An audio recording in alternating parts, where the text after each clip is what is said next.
Hello everyone, welcome back to our backyard garden. If this is your first time here, hi, my name is Nat, and please consider to subscribe to the channel, you guys, and give this video a like. It will be much appreciated. So guys, today's video I will have something very special that I want to teach you guys on how you can go about doing it. But first, before we start, I want to give thanks to all of my subscribers and to future channel subscribers. We have finally hit 1,009 subscribers officially.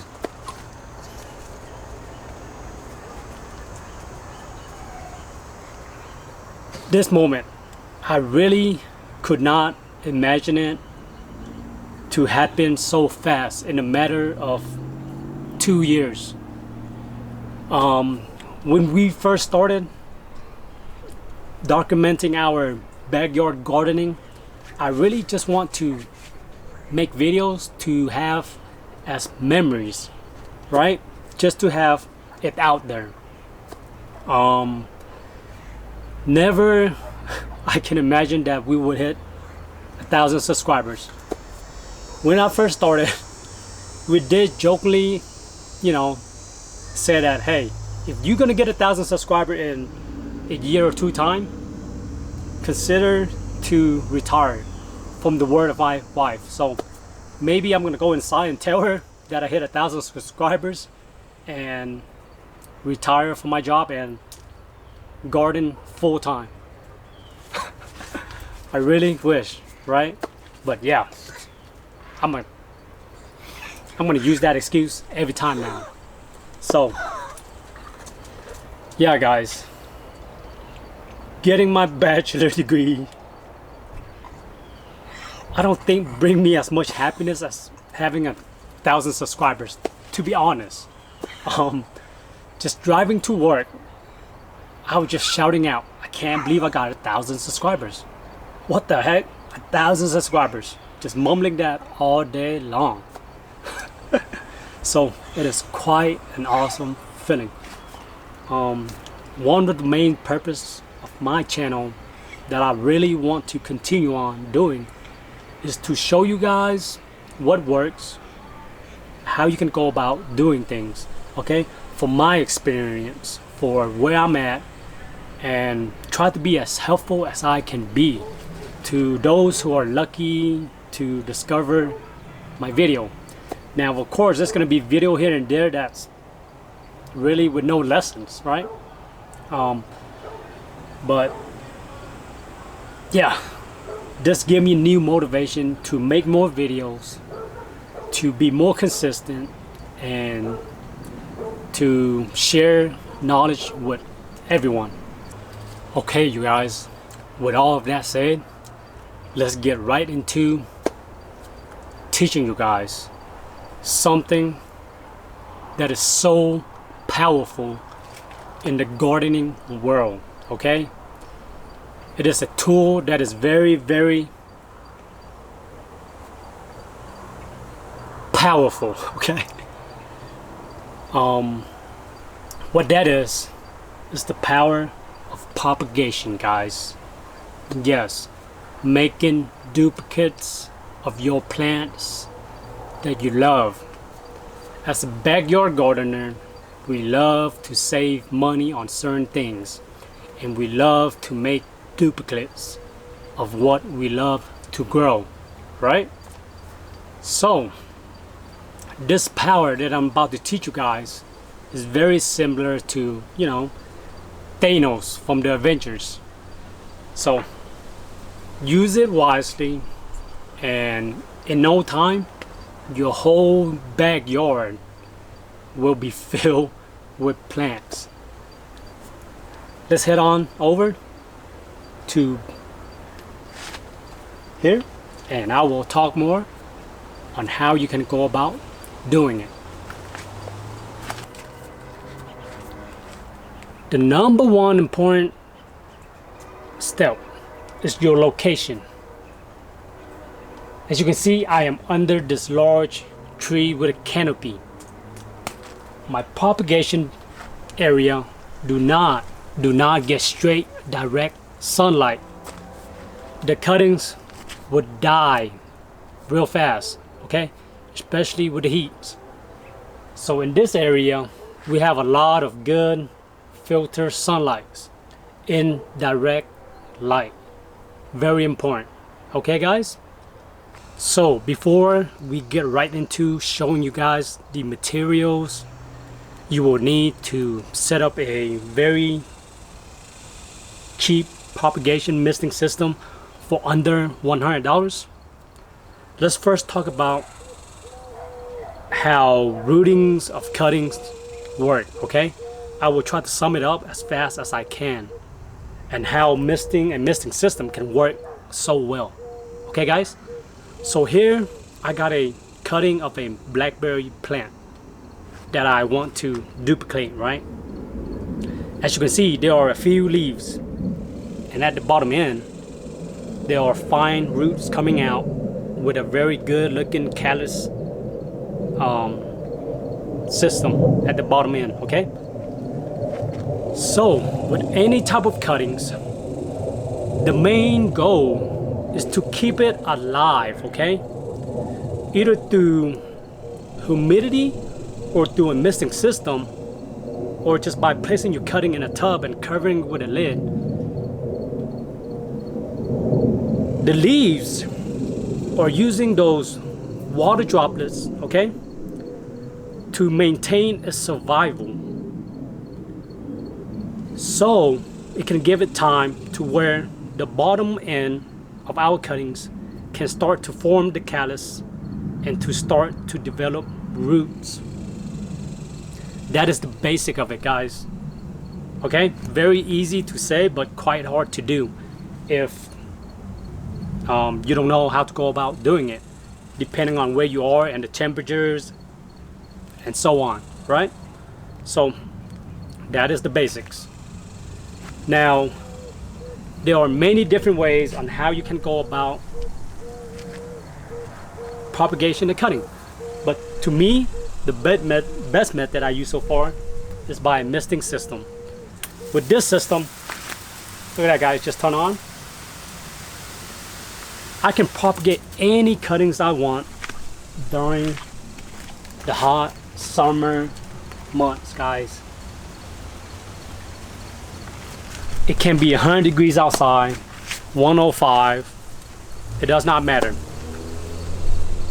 By misting it every 5 seconds for every 10 minutes, okay, the cuttings will get plenty of moisture, of humidity to stay alive until they form the roots.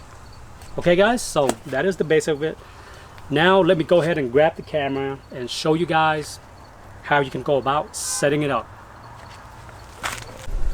Okay guys, let's browse and look at how you can go about making your own propagation container, you know, area.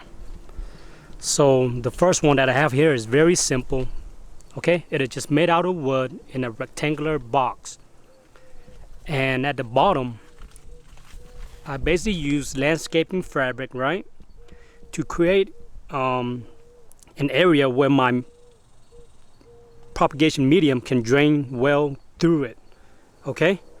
So this media is about 4 to 5 inches high, okay? You don't want it a couple inches, you want it to be at least 4 inches in depth, okay guys? And as you can see, it is very simple, made out of 2x4s. I mean 2x4 or 2x6 that I just have laying around, guys, okay, to make the bottom end. Then I use whatever wood I have and to create, you know, this area where I can attach these tubings, okay, the vinyl tubings all around with misting heads, okay, zip tied to the top. Now the height of your misters ideally should be about 1 foot above your cuttings, okay? You don't want it too close on top of the cuttings and you don't want it too high. So about 1 foot is a good height, okay? And another very important thing is you have to use some type of plastic, whatever you have, to surround the outer area, okay? Due to the wind, guys, okay? If it's a windy day, the wind will blow and the fine misting water will tend to blow out and away from our cuttings, okay? So here I just use, you know, frost blanket. I just cut it up and staple it all around, okay? As for the top, I choose to leave it wide open, and that worked fine. We are under this large tree, so any rain won't really mess up this containment area inside, okay? So now how you can go about making one of this box is really up to you guys, okay? As you can see here, I got another setup, okay? Very simple. I had a metal stand laying around, right? So I just raise it up with some metal pipe, okay, to create a type of rectangular frame. And once again, I raised the misting head about 1 foot above our cuttings. Now on this portion, as you can see, I choose to use plastic totes, okay? So the wind that is coming from this side is not blowing our misting water that is traveling down, okay? So this is very simple and it works quite well, okay? And here we got our mister heads about 1 foot in spacing, okay guys? And that will suffice. All right. Okay, you guys, here we are inside out of the greenhouse, away from the elements of the weather outside, okay? This is where I got the brain, the operation brain located at. This is a BN Link digital short intermittent timer that I got off of Amazon. It is about $25 to $30 when I got it. And as you can see, it is all digital, which is what I highly recommend, okay? Do not use analog. Use digital. It is more precise and easier to use and easier to set up and just to use, guys. So you have a 24-hour cycle, which I have it set at a day cycle or a night cycle. And as you can see, you can set on how long it will run, okay? For me, I set it to 6 seconds for every 10 minutes. So right now it is counting down until the next start time. How amazing is that, guys? So get something similar to this. Get this one, okay? As you can see, it is plugged into this electrical outlet inside my greenhouse. And here is the next part that you will need to do. I have a very long extension cord, okay? Rated for the outdoors, okay guys? That I will run from here all the way to our propagation area. And let's head over that way and show you how you can go about connecting it. Okay guys, here's the electrical wires that we plug into the BN Link that it ran outside to this area, okay guys? Now here's the next important part. You will need to get this electric control solenoid valve, okay? Let me pull it up on the phone to show you guys, okay? This is the one that you will need. And hopefully it can focus, okay? B1 brass electric solenoid valve. The version I got is a 1/4 inch, okay? 110 volts. So it is using rated to be used with electrical wires. Now there are many options, okay? You have 1/2 inch 110 volts, 1/2 inch 210 volts, okay?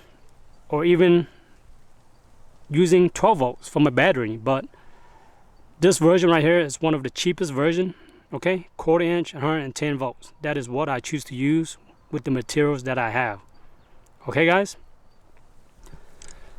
Now, how this is connected is by these two wires, okay? It does not matter which wire get plugged into which wires, okay? They are interchangeable. Now, my extension cord, I already cut it up and spliced and connected everything with a waterproof connector, okay?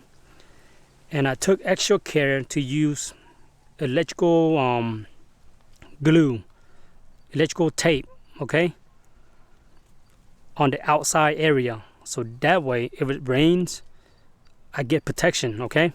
So do this at your own risk. Know that you are dealing with electrical wirings. Make sure you use safety precaution. Have someone to help you how to connect these, okay? And just use common sense and everything will be okay.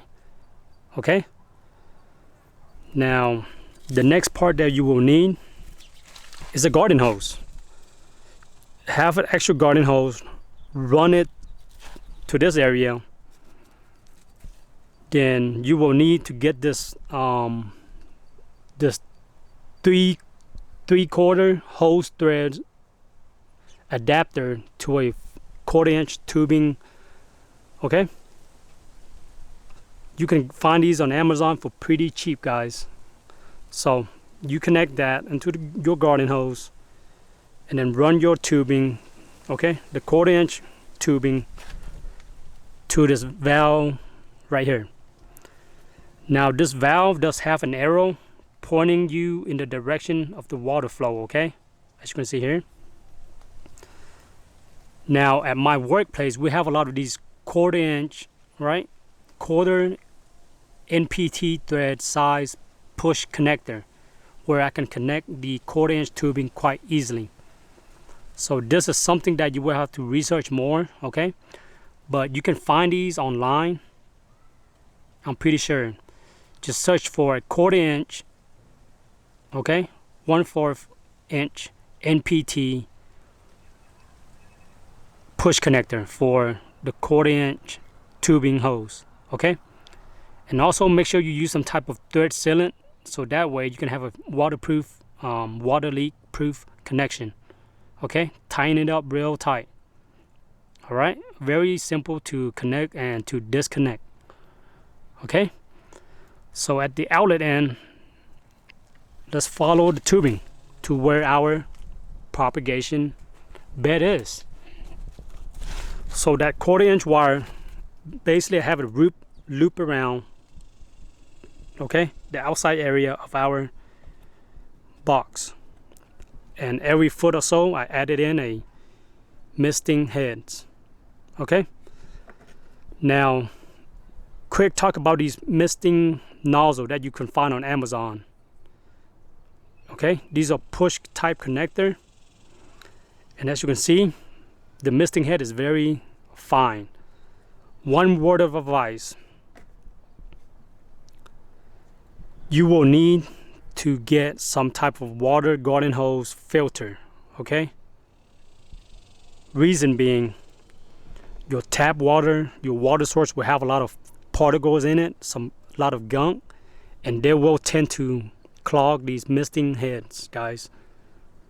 And it is a pain in the butt, okay? Oh, it just came on, guys. And it is a pain in the butt to clean, okay? So make sure you use some type of filter, okay? And they will still get clogged once in a while, so make sure you have some spare where you can change it out or clean it out easily, okay, guys? Word of advice. So that is really all to it, guys. Guys, one thing to know with these push connector type, okay, is that the tubing hose that you want to get are these harder tubing, okay, from the store, not the soft version, because they can be a pain in the butt to push inside these push connectors. Just a word of advice. It is doable with a softer hose, but you might have to trim it down with some razor blade, okay? So that is something to take note of. Okay, guys, Now that I have shown you guys how to go about setting up your own misting system with the hardwares, right? Let's talk about a very important subject, and that is our propagation medium. What do I use? So first of all, you can use any type of medium that you choose to, but make sure it is inert, okay? Not potting soil, okay? Something that is, you know, inert, perlite, peat moss, sand, pine bark. You get the point? But if you choose to use the medium that I use, which I find to work quite well, I have used many, okay, different type, and this mixture worked for us here in Zone 7, Amarillo, Texas, during 100 degrees days for weeks on end, okay? And that is perlite with peat moss. 3 parts of the perlite to 1 part of peat moss. So it is a very, very fast aerated draining mix, guys. That is very important, okay? If my propagation medium retain too much moisture or water, that is not good. You got to remember our misting heads or misting the cuttings every 10 minutes for 5 to 6 seconds, so that water will accumulate for weeks, months on end, guys, okay? If you don't have something that drains fast, your cuttings will start to rot at the bottom end from being too wet. And even if it's getting enough water from the leaves, the bottom end is soaking with water to where it cannot form the callus and to start rooting. Okay guys, very, very important. So you can experiment if you like, but 3 part perlite to 1 part peat moss have worked quite well. That is it, guys. I hope this video is helpful. Once again, thank you so much everyone for the 1,000 subscribers. It's one of my biggest accomplishment feats to this day. It really brings joy to the heart, make me want to improve and to push out more videos for you guys, and I will do that. So I can't wait to show you guys more of the videos that I have in the upcoming future. But for now, peace, stay healthy, stay blessed, grow what you love to eat, and start to root and make duplicate of whatever you want. Peace.